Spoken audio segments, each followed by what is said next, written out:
The morning I found my Tesla keyed from hood to trunk, I knew this wasn't about a parking violation anymore. "Nice try, Arthur," I muttered, staring at the note taped to my windshield. "Compliance is not optional. HOA. My name is Daniel Reyes, 34, software engineer and homeowner in Willow Creek Estates for exactly 11 months. I bought this house with my late father's savings, the one thing he left me besides his stubborn pride. Arthur Pruitt was our HOA president, silver-haired, smug and drunk on a power no one should have. I never imagined a man with a laminated rulebook could ruin someone's life so methodically. But that morning, staring at my ruined car, I stopped being patient and started building a case. When I first moved in, Willow Creek looked like a postcard. Manicured lawns, white picket fences, quiet cul-de-sacs. Arthur greeted me himself, clipboard in hand, smiling like a salesman who already knew he'd win. "Welcome to the neighborhood," he said. "We have standards here. I'm sure you'll fit right in." I laughed it off then. I didn't know standards meant his personal obsession with control. The first violation letter came 2 weeks later. My mailbox was the wrong shade of black. I paid the $50 fine without argument. "Pick your battles," my father used to say. Then came another letter, and another. My grass was a quarter-inch too long, they claimed. I started photographing everything, dates, times, my lawn beside the neighbor's identical, unfined lawn. That's when I noticed a pattern. Only certain houses got cited. Mine kept appearing on the list. My neighbor Grace, an elderly widow, warned me quietly over the fence one evening. "Arthur doesn't like people who ask questions," she whispered. "He ran the Hendersons out in 6 months." I didn't fully believe her, until the day Arthur stood in my driveway, uninvited, inspecting my garage. "Just doing my due diligence," he said, snapping photos of my tools like evidence at a crime scene. A week later, I got fined for unauthorized storage visible from the street. The tools were inside. I appealed.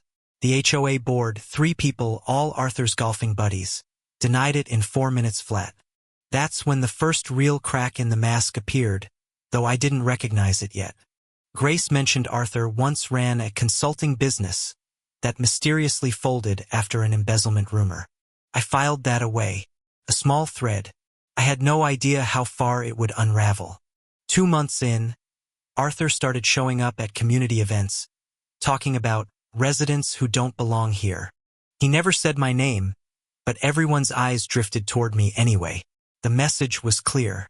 I began recording every interaction, saving every letter, building a folder labeled simply, "Evidence." My girlfriend, Mia, thought I was overreacting. "It's grass fines, Daniel, not a conspiracy," she said. I wanted to believe her. Then Arthur denied my landscaping permit for aesthetic incompatibility with the whole street. Mia went quiet after that. Even she couldn't explain why one house kept getting singled out. I requested the HOA's fine records through official channels, citing our bylaws' transparency clause.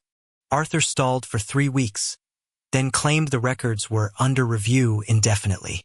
That refusal became Exhibit A in a case I hadn't consciously decided to build yet. One night, checking the community forum, I found an old post, deleted but cached, about the Hendersons. They'd been fined into foreclosure, sold their house at a loss, moved away within the year. My stomach dropped. This wasn't incompetence. This was a pattern, and I was the next target. I started reading HOA law like scripture, state statutes, board bylaws, every loophole Arthur might exploit. Turns out HOA boards have real limits Arthur was betting nobody would ever check. I hired Prianair, a real estate attorney who'd handled exactly this kind of predatory HOA case before. "These guys count on people giving up," she told me. "You clearly aren't going to." We started documenting selective enforcement, comparing my fines against dozens of identical, ignored violations nearby. Then came the car. My Tesla, keyed overnight, parked legally in my own driveway. No camera caught the culprit, but the timing, right after I requested those records, was suspicious. Arthur, of course, expressed deep sympathy at the next board meeting, eyes never quite meeting mine. Terrible what happens in neighborhoods without proper order, he added, almost smiling.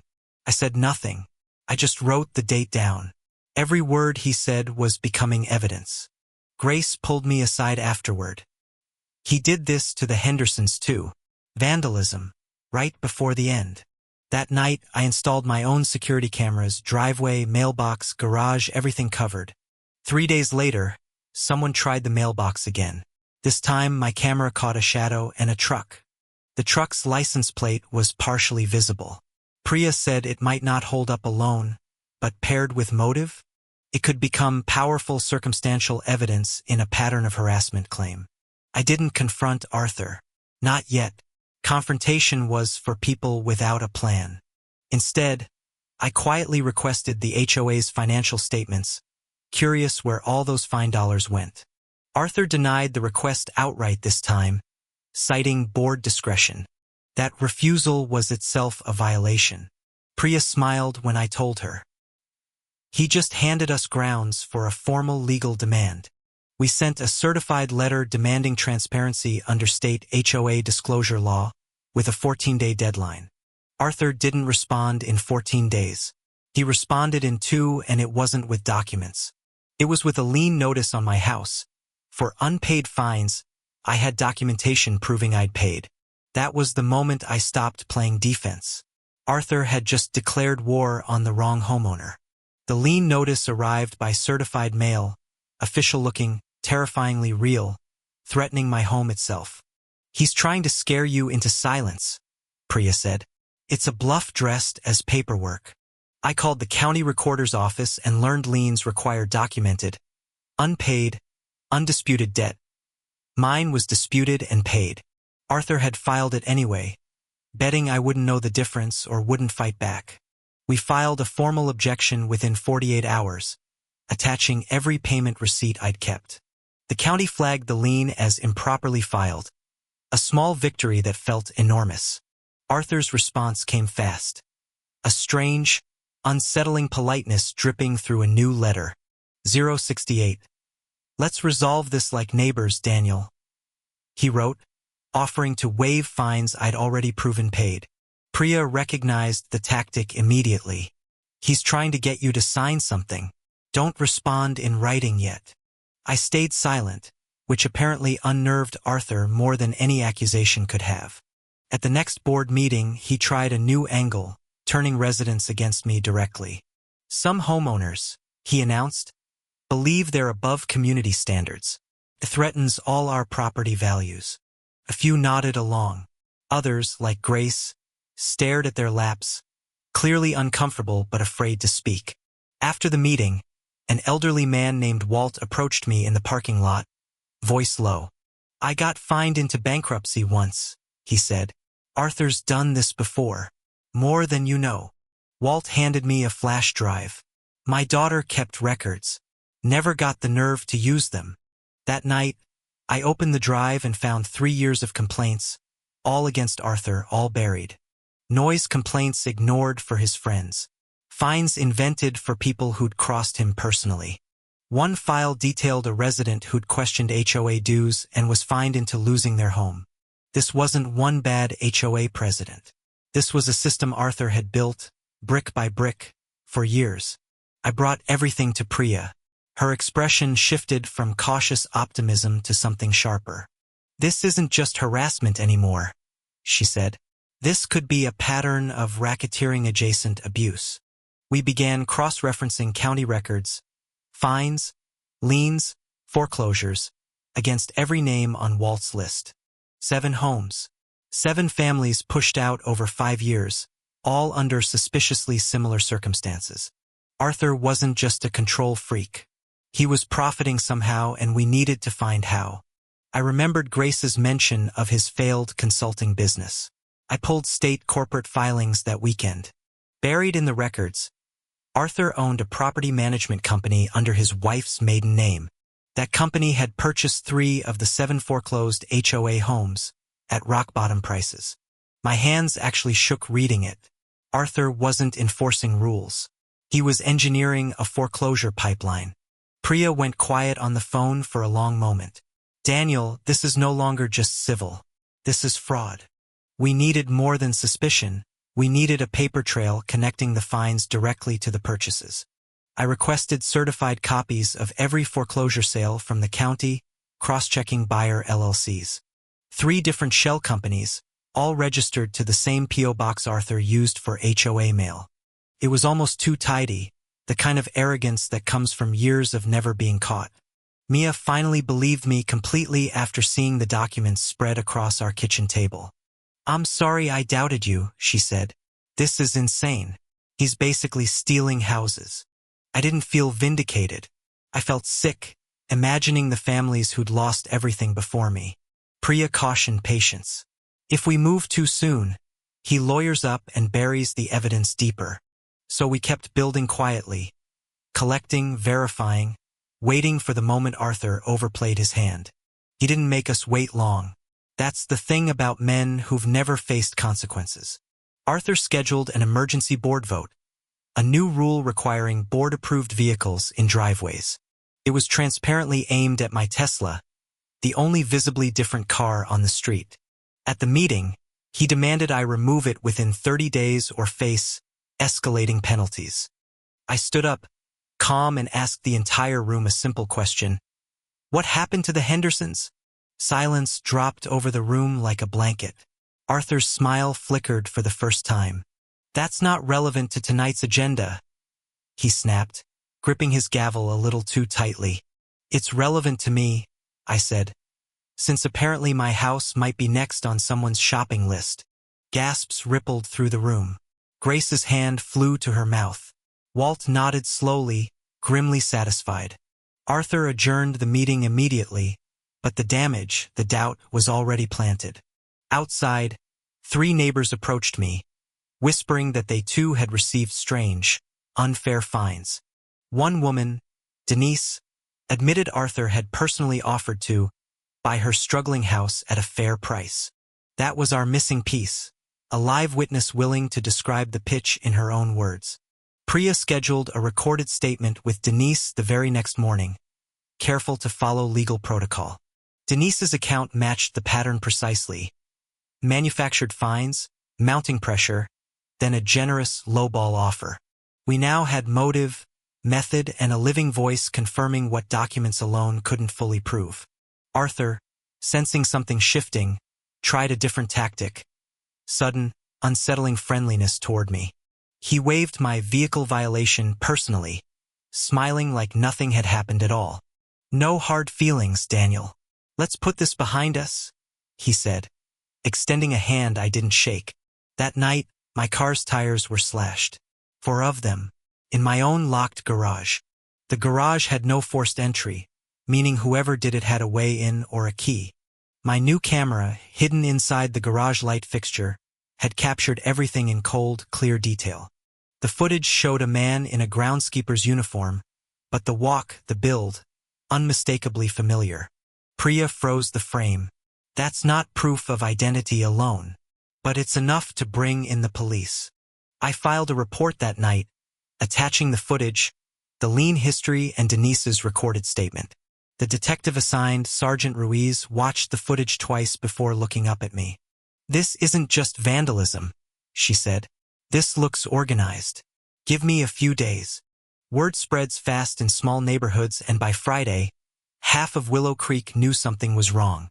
Arthur tried damage control at church, at the mailbox, anywhere neighbors gathered, spinning a new story. Daniel's been harassing the board, he told anyone who'd listen. Some people can't handle rules. But Denise had already spoken to 2 other families. The narrative was slipping out of his hands. Grace, emboldened, finally shared her own story publicly. Arthur's threats after she'd questioned dues years ago. The community forum, once filled with petty complaints, exploded with residents sharing eerily similar experiences. Arthur posted a furious rebuttal, calling it a coordinated smear campaign against his decades of service. Ironically, his own words became another exhibit, an admission he saw this as coordinated, meaning organized against him. Priya smiled reading it. He's panicking. Panicking people make mistakes. Let's let him keep talking. 2 days later, Sergeant Ruiz called with news that changed everything about the case. The groundskeeper in the footage had been paid in cash, off the books by Arthur directly. He'd flipped the moment police mentioned accessory charges, giving a full statement against Arthur. Arthur had hired him for minor property maintenance. A euphemism, it turned out, for intimidation. We now had a witness confirming Arthur ordered the vandalism against my car, both times. Priya moved fast, filing for a civil restraining order alongside the criminal complaint already forming. The judge granted a temporary order within 48 hours, barring Arthur from HOA enforcement actions against me. It felt surreal watching a man who'd terrorized a neighborhood suddenly restrained by a single signature. Arthur, predictably, didn't back down quietly. Cornered men rarely do, especially arrogant ones. He called an emergency meeting, insisting the restraining order was a personal vendetta, not a board issue. Only 12 residents showed up. 6 months earlier, that room would have been packed with his allies. Denise stood and read her statement aloud, voice shaking but steady, describing the lowball house offer. Walt followed, sharing his daughter's old complaint files, detailing years of quiet, buried abuse.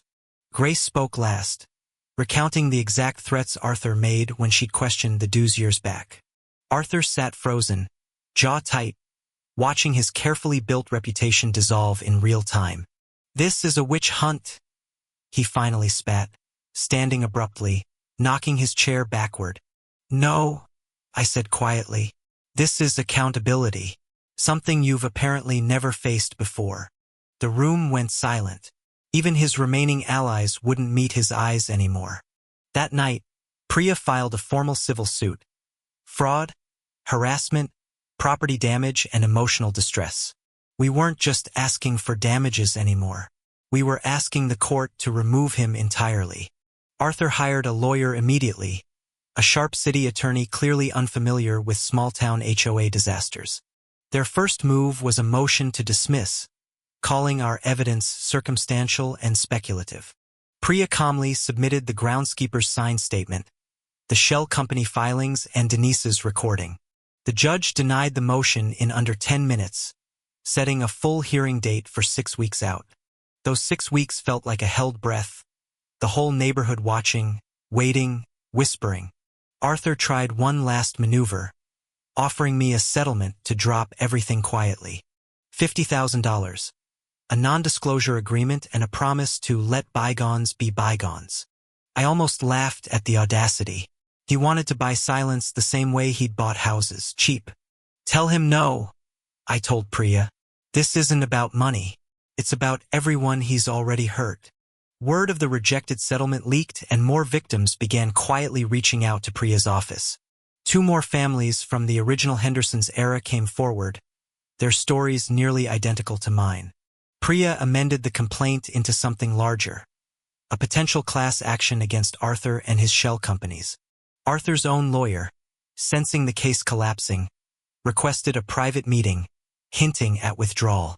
But Arthur refused to authorize any real settlement, convinced he could still charm his way through court. That arrogance, Priya said, was the greatest gift a defense attorney could ever receive. Discovery began and Arthur's financial records finally came under full legal scrutiny. We found the shell companies had funneled house sale profits into an offshore account under his wife's name. Not just 3 foreclosed homes, now 7, matching Walt's original list exactly. Every fine, every denied appeal, every randomly enforced rule suddenly had a clear financial motive. Sergeant Ruiz's criminal investigation expanded too, adding fraud and extortion charges to vandalism. Arthur's wife, previously invisible in all this, was subpoenaed regarding the shell company ownership. She hired her own separate attorney almost immediately, a signal even Arthur seemed to notice with dread. At a deposition, Priya calmly walked Arthur through fine after fine, purchase after purchase, timeline matching perfectly. Arthur's composure cracked for the first time, stammering explanations that contradicted his own prior letters. "I was protecting community standards," he insisted, though the standards apparently only applied to profitable targets. The court reporter's steady typing was the only sound as his story fell apart, sentence by sentence. Priya asked one final question that day. Did you personally profit from every home you helped foreclose? His lawyer objected. The judge allowed it. Arthur's silence lasted 11 long, damning seconds. I need to consult counsel before answering, he finally said, voice barely above a whisper. That silence, Priya told me later, would replay in the jury's minds far louder than any answer. News of the deposition spread fast. A local reporter, tipped off by Denise, requested an interview. I hesitated at first, then agreed, thinking of every family Arthur had already silenced into leaving quietly. The story ran under the headline, HOA President Accused of Engineering Foreclosures for Personal Profit. By morning, 3 more families across 2 neighboring HOAs had reached out with disturbingly similar stories. Arthur wasn't just Willow Creek's problem. He'd apparently run this scheme across multiple communities for years. The state attorney general's office contacted Priya directly, requesting all documentation for a broader investigation. What started as fines over my mailbox color had become a statewide fraud case. Arthur's lawyer quietly withdrew from the case a week later, citing irreconcilable differences with his client. Left scrambling, Arthur hired a public defender, a stunning fall for a man who once wielded such power.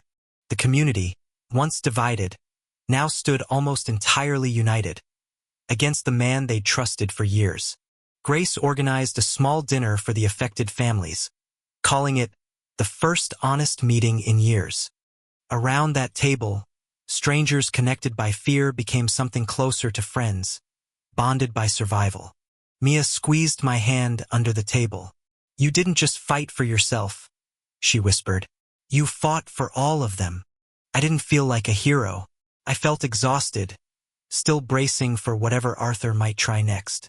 He tried one more thing, a desperate midnight attempt to access the HOA's remaining physical fine records. Sergeant Ruiz, anticipating exactly this, had already placed the office under quiet surveillance. Arthur was caught on camera, alone, shredding documents at 2 a.m., violating the court's evidence preservation order. Obstruction charges were added within 24 hours, the final nail in an already collapsing coffin. He just handed the prosecution their easiest case in years, Priya said, shaking her head in disbelief. The criminal trial and civil suit were consolidated for efficiency, given the overwhelming, overlapping evidence. Jury selection took 2 days. The gallery, packed with victims from 3 different neighborhoods, took longer to quiet. The prosecution's opening statement laid out 5 years of calculated fraud in cold, methodical detail. Then came the victims, Grace, Walt, Denise, myself, each recounting fines, threats, and stolen years. Arthur's public defender tried painting us as disgruntled rule breakers. The jury's faces said they weren't buying it. The groundskeeper testified next, describing exact cash payments and specific instructions to intimidate, not just maintain. Then the financial forensic expert walked the jury through 7 foreclosures, 7 shell purchases, 1 clear pattern. Arthur's own deposition footage played on the courtroom screen, his 11 seconds of silence, magnified for everyone. I watched jurors lean forward during that clip, understanding instantly what words alone couldn't have conveyed. Arthur took the stand himself, against his lawyer's advice, insisting he could still charm the jury. Under cross-examination, Priya dismantled his story piece by piece, contradiction after contradiction, timeline after timeline. You find Mr. Reyes for storage inside his own garage, she said. How did you see inside it? Arthur hesitated. I may have looked through a window while inspecting the property. So you trespassed to manufacture a fine, Priya said flatly. It wasn't a question anymore. He had no answer. The jury's expressions had already delivered their verdict long before deliberation began. Closing arguments took most of a day. Priya's final line stayed with me. This wasn't governance. This was greed wearing a gavel. The jury deliberated for 6 hours. 6 hours that felt longer than the entire year before it. When they returned, the foreperson's voice was steady. Guilty on all criminal counts. Liable on all civil claims. The courtroom erupted, not in chaos, but in something closer to collective, exhausted relief. Grace cried quietly beside me. Walt gripped his daughter's old flash drive like a talisman finally honored. The civil judgment came days later. $2 million in damages, covering property loss, fraud, and distress. Arthur's shell companies were dissolved. The 7 stolen homes ordered returned or compensated to original families. His wife, cooperating fully by then, avoided charges but lost everything in the divorce that followed.